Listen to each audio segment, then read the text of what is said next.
My name is Maariana Vikse. As soon as I came to New York, one of my first auditions was with the New York Gilbert and Sullivan Players.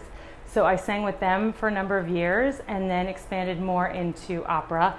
I think people have an idea of who's going to get cancer. And it's people who live an unhealthy lifestyle or smoke. And it's really kind of scary that it can kind of happen to any one of us. But actually there's good news, so it's not as scary as we all sort of think it is, which is nice. And we hear that statistic that 1 in 8 women is diagnosed with breast cancer. But you never think it's going to happen to you because you are doing the right things. And then it really can happen to everyone. 80% of women who go through breast cancer treatment have PTSD. And it's because we are not prepared very well for what we are going to go through. And there's very little support along the way. And that's the majority of cancer. And what isn't told to women is that when you go in for stage 1 cancer treatment, they treat every cancer like an aggressive tumor. So if someone were to tell me, we're going to give you a preventative treatment that will cause heart damage, will get in the way of your career, and will cause you most likely to be in pain for a year, for a tumor that was most likely not aggressive in any way, never would have caused me any issues, of course I would have said no. And I believe that women should have that choice. So that's why I've started my campaign on GoFundMe, Every Woman is Unique, which is about all of us have different wants and needs with our bodies and in our family situations.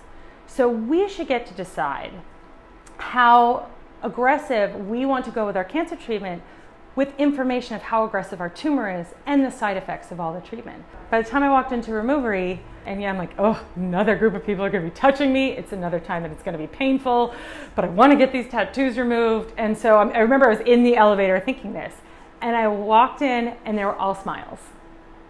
And it was just like, okay, these are people that I can trust. So to walk in there, and then we didn't even walk directly into a treatment room. Your lovely sister took me into another room and was like, how you doing?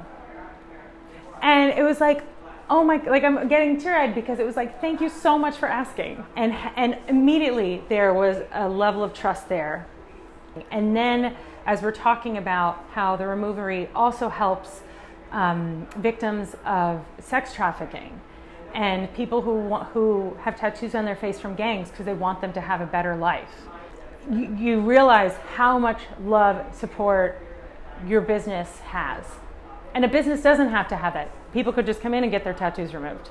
But instead, you guys have an entire experience about what removing this tattoo means for that person. Then it can help someone go through a traumatic experience. It can help them heal. I called every tattoo removal place in New York, and not one would remove it for free. And again, this is another expense.